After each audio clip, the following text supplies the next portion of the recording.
दिल्ली में स्मॉग ने दस्तक दे दी है, यानी एयर पोल्यूशन फिर से बिन बुलाए चीफ गेस्ट की तरह आ चुका है। आइए आपका इंतजार था।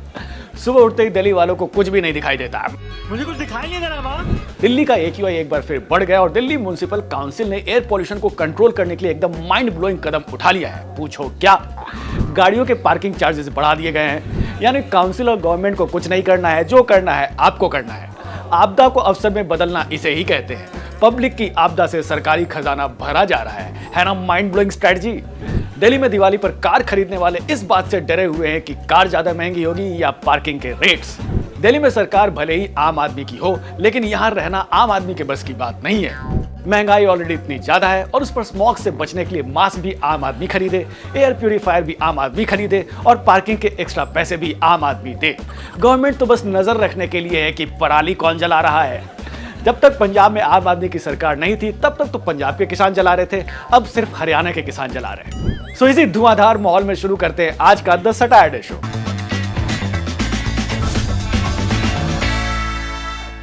हरियाणा और जम्मू कश्मीर में खराब परफॉर्मेंस के बाद कांग्रेस का हाल पाकिस्तान क्रिकेट टीम जैसा हो गया है।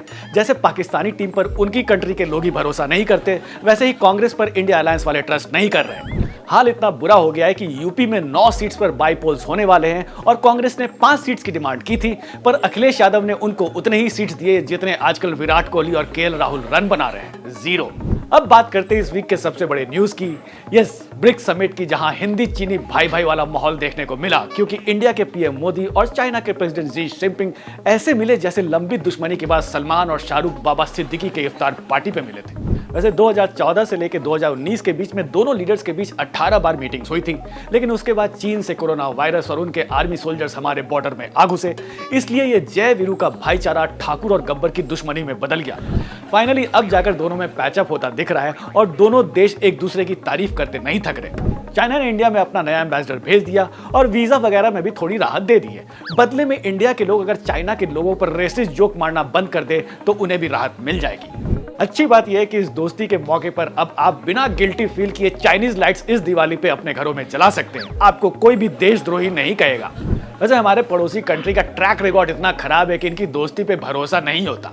अब कुछ दिन पहले पाकिस्तान से दोस्ती की शुरुआत हो ही रही थी कि कश्मीर में टेरर अटैक्स हो गए। तजुर्बेकार कहने लगे कि हमने तो पहले ही कहा था सरफराज पाकिस्तान धोखा देगा, इसलिए चाइनीज एग्रीमेंट पर भी टाइम से पहले खुश नहीं होना चाहिए। मूविंग ऑन, इस वीक दिल्ली में आम आदमी सिर्फ पॉल्यूशन से ही परेशान नहीं है। जब से PWD ने केजरीवाल के घर में लगे लग्जूरियस आइटम की लिस्ट रिलीज की है, तब से दिल्ली का आम आदमी इस बात से परेशान है कि आखिर आम आदमी की डेफिनेशन होती क्या है। यहाँ के एक CM अरविंद केजरीवाल और हाफ CM अतिशी सिंह के सरकारी बंगला खाली करने के बाद उसमें लगे सामान की लिस्ट पब्लिक की गई। PWD ने बताया कि केजरीवाल के घर में करीब 100 करोड़ के अप्लायंसेस लगे हुए हैं, including ultra slim smart 4K TVs, motorised window curtains and exquisite recliner sofas. इसके अलावा fully automatic smart toilet seats लगी थी जिसकी कीमत करीब 12 लाख रुपए थी और अब ये सीट गायब है और इसको लेकर के बवाल मचा हुआ है। अरे भाई, असली आम आदमी की यही पहचान होती है। वो होटल से चेकआउट करते समय तौलिए बैग में डाल लेता है, ट्रेन के टॉयलेट से मग्गा निकाल लेता है और सरकारी ऑफिस से स्टेशनरी चुरा लेता है। अगर केजरीवाल ने ये टॉयलेट सीट निकाली भी होगी तो अपने ही घर से निकाली है, इसमें इतना बवाल करने की क्या जरूरत है। असली प्रॉब्लम तो उन 80 पर्दों में है जिनकी कीमत 4 करोड़ है। पर्दे अक्सर घर की हालत छिपाने के काम आते हैं, लेकिन इन मोटराइज्ड पर्दों ने तो केजरीवाल की हालत पूरी दुनिया के सामने खोल दी।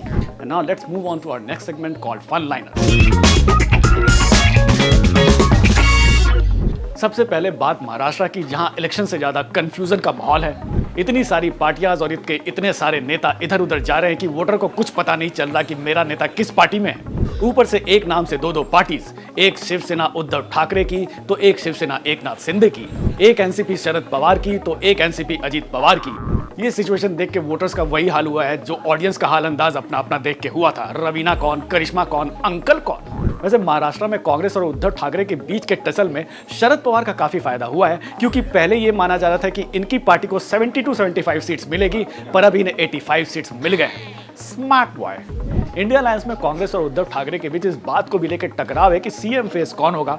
सेना चाहती है कि उद्धव सीएम बने और कांग्रेस चाहती है कि सीएम उनका हो। इस फाइट को बीजेपी वाले पॉपकॉर्न लेके एंजॉय कर रहे हैं। ऊपर से जब से प्रियंका चतुर्वेदी ने मोदी जी की तारीफ कर दी है, तब से इंडिया अलायंस वालों को यह भी डर लग रहा है कि कहीं उद्धव खिसक के बीजेपी के साथ ना हो ले।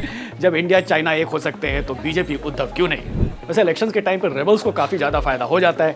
एक पार्टी से टिकट नहीं मिलते तो तुरंत दूसरी पार्टी चले जाते हैं और वहां टिकट मिल जाती है। अब जिशान सिद्दीकी को देख लीजिए, कांग्रेस छोड़ के अजीत पवार की एनसीपी चले गए और तुरंत बांद्रा ईस्ट से उन्हें टिकट मिल गई। इतनी जल्दी तो गोलगप्पे की लाइन में लगे आदमी का नंबर भी नहीं आता जितनी जल्दी इन्हें टिकट मिला है। मूविंग ऑन, अब बात उभरते हुए डॉन लॉरेंस बिश्नोई की, जिससे लास्ट वीक तक बहुत लोगों की जान को खतरा था, पर इस वीक उसकी ही जान को खतरा हो गया। यस, करनी सेना के एक नेता ने कहा है कि जो पुलिस वाला लॉरेंस बिश्नोई का एनकाउंटर करेगा उसको 1 करोड़ रुपए इनाम करनी सेना की तरफ से दिया जाएगा। ये ऑफर सुनने के बाद सलमान खान सोच रहे होंगे कि इतना आसान सा आइडिया मुझे क्यों नहीं आया। फिजूल में 25 साल से डर डर के जी रहे हैं, आखिर दबंग से कमाए करोड़ रुपए किस काम आएंगे। उधर लॉरेंस बिश्नोई को महाराष्ट्र की उत्तर भारतीय विकास सेना नाम की पार्टी ने अपनी तरफ से इलेक्शन लड़ने का ऑफर भी दे दिया है। ये तो कुछ नहीं, पार्टी के नेता ने लॉरेंस का कंपैरिजन भगत सिंह से कर दिया। वो तो अच्छा हुआ कि भगत सिंह आज जिंदा नहीं है, वरना ये बात सुनकर वो सॉन्डर्स को मारने से पहले, you know what I mean. अब बात वायलेंस की। No I am not talking about Bigg Boss, मैं उस वायलेंस की बात कर रहा हूं जो वक्फ बिल के सुधार के लिए बनी जेपीसी की मीटिंग में हुआ। यस, वहां बोतल चल गई और वो भी बिना दारू पिए। टीएमसी एमपी कल्याण बनर्जी के ऊपर आरोप लगाया कि उन्होंने पहले बीजेपी सांसद से गाली गलौज की और फिर पानी की बोतल तोड़कर उनकी तरफ मारने की कोशिश की, जिसके चक्कर में उन्हें ही हाथ पे चोट लग गई। दीज पॉलिटिशियंस एक काम ठीक से नहीं करते। इन लोगों को वक्फ बिल में सुधार लाने के लिए चुना गया था। समझ नहीं आ रहा कि खुद बिगड़ी हुई हरकत करने वाले लोग बिल में क्या सुधार लाएंगे। हमारे लॉ मेकर्स ने लॉ का जो हाल बनाया है उससे अपॉर्चुनिटीज के नए रास्ते खुल गए। खबर आई है कि गुजरात के गांधीनगर में एक आदमी 15 साल से फेक जज, फेक लॉयर और फेक केसेस के साथ फेक अदालत चला रहा था। सत्य के पुजारी गांधी जी के नाम वाले शहर में फर्जी अदालत, सो बैड। पुलिस ने इस फर्जी जज मैरिज सैमुअल क्रिश्चियन को अरेस्ट कर लिया है। इस आदमी ने फर्जी केसेस की सुनवाई करके फर्जी फैसले सुनाए और करोड़ों की असली सरकारी जमीन पर कब्जा कर लिया। पुलिस को पता चला कि ये कोई जज नहीं, सिर्फ एक वकील है, लेकिन इंक्वायरी करने पर पता चला कि इसकी लॉ की डिग्री भी फेक है। इतने तेजस्वी लोग हैं हमारे पास। देश में 18 करोड़ से ज्यादा केसेस अदालतों में पेंडिंग हैं, जिनमें काफी फर्जी केसेस भी हैं। उन फर्जी केसेस को इन नकली जज साहब को दे देने चाहिए, असली अदालत का टाइम बचेगा। Well, that's all for now. If you like this video, share it with your friends and family. Do not forget to subscribe to our channel India Today and Aaj Tak।